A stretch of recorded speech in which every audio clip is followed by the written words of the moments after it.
මිස්ටි මේ විදිහේ වීසා එක ඇවිල්ලා තියෙනවා. මොකද විශ් කරනවා මිස්ටර්. මම ශහානි මට අවුරුදු 29යි. මම දැන් බැංකින් ෆීල්ඩ් එකේ 10 years වගේ එක්ස්පීරියන්ස් එකක් තියෙනවා.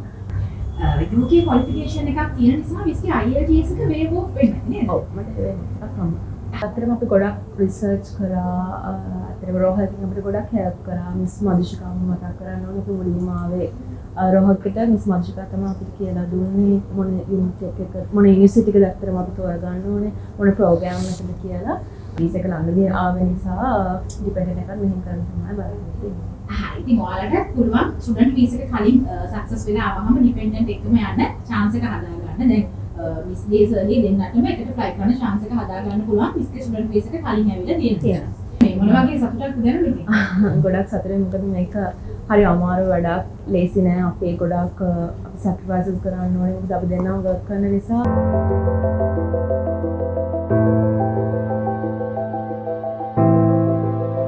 රෝහක ග්ලෝබල් YouTube channel එකට ඔයාලව අපි අදත් ආදරෙන් පිළිගන්නවා. ඉතින් අද අපි මේ තුන්වෙනි වතාවට තමයි වීඩියෝ එකක් එකතු වෙන්නේ. මොකද වීසා ග්‍රාන්ට් වෙලා ආපු තුන්වෙනි ස්ටුඩන්ට්ගේ ඩීටේල්ස් තමයි අපි කතා කරන්න මේ ලෑස්ති වෙලා ඉන්නේ. ඉතින් අපි බලමු මේ ප්‍රොෆයිල් එක මොන වගේද කියලා. මිස්ටි මේ විදිහේ වීසා එක ඇවිල්ලා තියෙනවා. මොන විශ් කරනවා මිස්ටර්.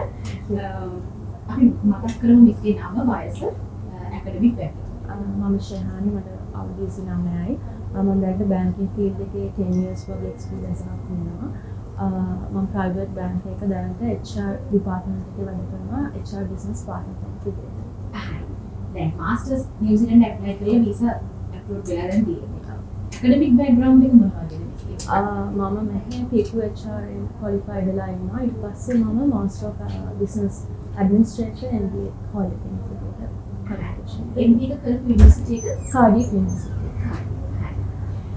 UK qualification එකක් තියෙන නිසා මිස්ගේ IELTS එක waive off වෙන්නේ නේද? ඔව් මට වෙන්නේ. හරි. ඒකද නිව්සීලන්ත ඇප්ලයි කරපු ප්‍රෝග්‍රෑම් එක යුනිවර්සිටි එක ගැන පොඩ්ඩක් කතා කරලා. මම ඇප්ලයි කරේ Unitec University එකේ Master of Applied Business Management Human Resources කියන එක තමයි මම සිලෙක්ට් කරගත්ත course එක වෙන්නේ. හරි. ඒකකොට miss HR working experience HR පැත්තෙන් තියෙන නිසා තමයි Unitec එක සිලෙක්ට් කරගෙන ඒකේ HR specialize කරේ. හරි. එතකොට මේ Unitec එකයි සිලෙක්ට් කරගන්න හේතුව අතරම අපි ගොඩක් රිසර්ච් කරා. අතරම රෝහල්කින් අපිට ගොඩක් හෙල්ප් කරා. මිස් මදුෂිකාම මතක් කරන්න ඕනේ අපි මුලින්ම ආවේ රෝහල්කට මිස් මදුෂිකා තමයි අපිට කියලා දුන්නේ මොන යුනිට් එක මොන යුනිවර්සිටි එකද අතරම අපි තෝරගන්න ඕනේ මොන ප්‍රෝග්‍රෑම් එකද කියලා. එහෙම බලද්දී අපි Unitec යුනිවර්සිටි එක ගොඩක් අපිට ලේසි වෙනවා කියලා හිතලා අපි ඒක සිලෙක්ට් කරගත්තා. හරි. ඒකෝට දැන් Unitec එකට ඇප්ලයි කරලා IELTS waive off එකකුත් අරගෙන දෙනවා. ඉතින් අපි බලන් ඉන්න අයට මතක් කරනවා ඔයාලට බැචලර්ස් එහෙම නැත්නම් MBA එකක් UK, ඕස්ට්‍රේලියා, අයර්ලන්ඩ් වගේ ඉංග්‍රීසි ස්පීකින් කන්ට්‍රි එක තියෙනවා නම් ඔයාලගේ මේ වගේ IELTS එක waive off කරගන්න chance එක තියෙනවා. ඉතින් අපිට පුළුවන් waive off එකක් අරගෙන දෙන්න. ඉතින් ඔයාලට මේ වගේ qualification එකක් තියෙනවා නම් IELTS කර කාලය වැය කරන්න අවශ්‍ය නැහැ. මුලින් ඇප්ලයි කරලා waive off එකක් අරගන්න පුළුවන්. ඉතින් අපි මේ මිස්ගේ ජුලයි ඉන්ටේක් එක නේද? ජුලයි ඉන්ටේක් එක තමයි වීසා එක සක්සස් වෙලා ඇවිල්ලා තියෙන්නේ. ඒ කියන්නේ සැලකිය යුතු මාස ගානකට කලින් දැන් අද මාර්තු මාසේ 15 වෙනිදා මේ වෙද්දි වීසා එක ඇවිල්ලා තියෙන්නේ. ඉතින් එතකොට දැන් ජුලයි තමයි ඉන්ටේක් එක. දැන් ඩිපෙන්ඩන්ට් වීසා එක ප්‍රොසෙස් වෙන ගමන්ද අපි ස්ටාර්ට් කරන්න හිතාගෙන ඉන්නවා. අපේ වීසා එක ළඟදී ආව නිසා ඩිපෙන්ඩන්ට් එකක් මෙහෙම කරන්න තමයි බලාපොරොත්තු වෙන්නේ. ඉතින් ඔයාලට පුළුවන් ස්ටුඩන්ට් වීසා එක කලින් සක්සස් වෙලා ආවම ඩිපෙන්ඩන්ට් එකම යන්න chance එක හදා ගන්න. දැන් මිස් දේසර්ලි දෙන්නටම එකට ෆ්ලයි කරන chance එක හදා ගන්න පුළුවන්. මිස්ගේ ස්ටුඩන්ට් වීසා එක කලින් ඇවිල්ලා තියෙනවා. හරි. එතකොට දැන් වීසා එක ඇවිල්ලා කියලා. මෙහෙන් මිස් ජනල් ඉතින් කෝල් කරලා කිව්වා. ඔව් මිස් ජනල් තමයි අපිට කතා කරලා කිව්වේ. ඇත්තටම මොන වගේ සතුටක්ද දැනෙන්නේ? ගොඩක් සතුටුයි මොකද මේක හරි අමාරු වැඩක්. ලේසි නෑ. අපේ ගොඩක් අපි සැක්‍රිෆයිසස් කරන්න ඕනේ. මොකද අපි දෙන්නම වර්ක් කරන නිසා අපිට සමහර ටයිම් මැනේජ්මන්ට් ටිකක් අමාරු වුණා. ඒක අපේ රෝහල්කෙන් ගොඩාක් හෙල්ප් කරා. විශේෂයෙන් මතක් කරන්න ඕනේ මිස්ටර් කෝසල අපිට අපොයින්ට්මන්ට්ස් ගන්නකොට ගොඩාක් වෙලාවට ආෆ්ටර් ඔෆිස් වගේ ටයිම් එක දුන්නා මිස් ජානනි අපි ගොඩාක් ෆලෝ අප් කරා. අපේ පැත්තට අපේ ෆලෝ අප් එක අනිවාර්යයෙන්ම තියෙන්න ඕනේ. මොකද මේක අපේ වැඩක් නිසා. ඒ නිසා ඉතින් මම හැම වෙලේම අතරම තැන්ක්ෆුල් වෙනවා රෝහල්කට. ගොඩාක් ඒගොල්ලෝ අපිට සපෝට් කරා මේ වැඩේ අපිට කරගෙන.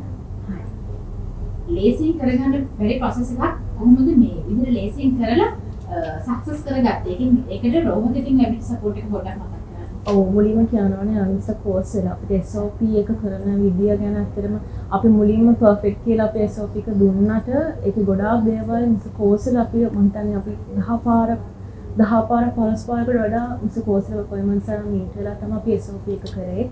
ඉතින් ඒකෙන් අපිට ගොඩාක් සපෝට් එක හම්බුණා. මම හිතනවා ඒ කියන්නේ අපේ ස්ටෝරි එක ඒක ලියන්න ඕනේ. එතකොට ඒ ලියන දේවල් හැමදේම කියවලා සමහරවිට රෑ දවල් වෙලාවක් නෑ මිස කෝස් වල අපිට කතා කරලා අපිට ගොඩාක් හෙල්ප් කරා. ඒ කියන්නේ මිස්කේ නෑ. මිස්කේ දැන් එක්ස්පීරියන්ස් එක ෂෙයා කරගන්නදී ඒ කියන්නේ 8-5 කියන සීමාවක් නැතුව ඔයාලට රෑට ඩිපාර්ට්මන්ට්ස් ලැබුණා. අනිවාර්යෙන්. මිස කෝස් එක සමහරවිට අපිට රෑට කතා කරලා සමහරට යාගේ විශේෂ ෂෙඩියුල් එකත් එක්ක යා සමහරට රෑට බලලා අපි අඩුපාඩු කියලා අපිට හිත උදයාට වෙද්දි පුළුවන් නම් මේක එවන්න මේක මම ටක් ගාලා කරලා දෙන්න. ඒ වගේ අපි කියන්නේ ගොඩාක් හෙල්ප් කරා. මිස් ජානනිත් එහෙමයි අපිට ෆලෝ අප් කරා. අපි ඊළඟට මොනවද රෙඩි වෙන්න ඕනේ කියන්නේ ඔෆර් ලෙටර් එකකින් පස්සේ ඊට පස්සේ අපි කොහොමද වීසා ප්‍රොසෙස් එකට රෙඩි වෙන්න ඕනේ. ඩොකියුමන්ට්ස් මොනවද අපි රෙඩි කර ගන්න ඕනේ හැමදේම අපිට ගොඩාක් දේවල් අපිට නොලෙජ් එකක් දුන්නා. and අපිත් ඒක ෆලෝ අප් කරා. ඉතින් ගොඩක් ලේසි වුණා උනත් ඒක වැඩ කරන්න. ඉතින් අපි විශ් කරනවා මිස්ටර් මිස්ගේ ෆියුචර් এডুকেෂන් සක්සස් කරගන්න වගේම සර්ගේ වීසා එකත් ඉක්මනින් ඇප්ලයි කරලා ඒක සක්සස් කරගන්න ලැබෙන්නේ කියලා. ඉතින් බලන් ඉන්න ඔයාලට අපි මතක් කරනවා ඔයාලගේ ස්ටෝරි එකත් මේ විදිහට සක්සස් කරගන්න අවශ්‍ය නම් නිව්සීලන්ත ඇප්ලයි කරලා ඔයාලගේ වීසා එකත් මේ විදිහට ඉතාමත් කෙටි කාලෙකින් කරගන්න අවශ්‍ය නම් සහ වේව් ඕෆ් එකක් ස්පෙෂල් ගොඩක් අය අපෙන් රික්වෙස්ට් කරන දෙයක් තමයි වේව් ඕෆ් එකක් අවශ්‍යයි කියලා. ඉතින් ඔයාලටත් ඔයාලගේ IELTS වේව් ඕෆ් කරගන්න අවශ්‍ය නම් ඔයාලත් ඉක්මනින්ම අපි හැදිලා හම් වෙන්න කන්සල්ටේෂන් එකක් කරගෙන ඔයාලට පුළුවන් සම්පූර්ණ විස්තරය කතා කරලා දැනුවත් වෙන්න. ඉතින් අපි පහතින් අපේ WhatsApp numbers ඒ වගේම hotline numbers share කරන්න මේවට කතා කරන්න WhatsApp message කරලා ඔයාලට CV එකක් ලැබෙලා ඔයාලගේ eligibility එක check කරගෙන අනිත් අපිව හම්බෙලා මේ විදිහට ඔයාලගේ ස්ටෝරි එක සක්සස් කරගන්න පුළුවන්. ඉතින් අපි ආයෙ දවසක මේ වගේ වැදගත් වීඩියෝ එකකින් හම්බෙමු. ඔයාලා මතක ඇතුව අපේ bell icon එක click කරලා channel එක subscribe කරන්න අමතක කරන්න. ඔබත් නිව්සීලන්ඩ් වල ලක්ෂරි ලයිෆ් එකක් ගත කරන්න ෆැමිලි එකත් එක්ක මයිග්‍රේට් වෙන්න කැමති කෙනෙක්. අවුරුදු 50 වුණත් ඔයාගේ ක්වොලිෆිකේෂන්ස් වලට අනුව නිව්සීලන්ත වලට අපිට ඔයාලට සොලියුෂන්ස් දෙන්න පුළුවන්. රෝහක අපි තමයි ලංකාවේ වැඩිම නිව්සීලන්ඩ් වීසා කරන්නේ. වීසා රිෆියුසල්ස් තිබුණා. ඔයා ඕනම රටක නම් ඉන්නේ ලංකාවට නැතුව නිව්සීලන්ත යන්න අපිට කතා කරන්න. වසර 16ක ඉතිහාසයක් තියෙන අපිත් සමග සම්බන්ධ වී ඔබගේ නිව්සීලන්ත සිහිනය සැබෑ කරගන්න.